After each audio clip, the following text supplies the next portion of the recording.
Magandang umaga, ngayon po ay araw ng Miyerkules, May 8, 2024. Update po muli sa lagay ng panahon. Ayon sa pag-asa, easterlies pa rin ang pangunahing weather system na nakakapekto ngayon sa ating bansa. Samantala, isang low pressure area ang minomonitor pa rin sa labas po ng ating Philippine Area of Responsibility. Patuloy na minomonitor ayon sa pag-asa dahil posible itong pumasok ng ating Philippine Area of Responsibility sa mga susunod na araw. Base sa pinapakita ng iba't ibang weather models, bahagyang tumataas ang posibilidad ng may mabubuong bagyo sa silangan po ng ating bansa pagsapit ngayong weekend. Maging bagyo man o hindi, asahan pa rin na magdadala ito ng malawakang pag-ulan sa malaking bahagi ng ating bansa kung sakali ito ilalapit sa ating kalupaan. Dahil may kalayuan pa po ito, marami pa rin po ang posibleng magbago sa nasabing forecast.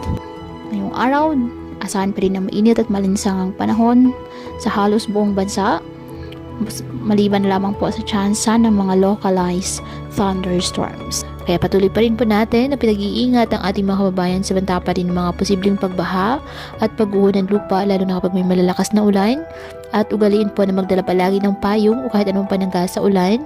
Hindi ka naman po sa init ng araw kapag lalabas ng ating mga tahanan. At yan po muna ang update sa lagay ng panahon ngayong araw.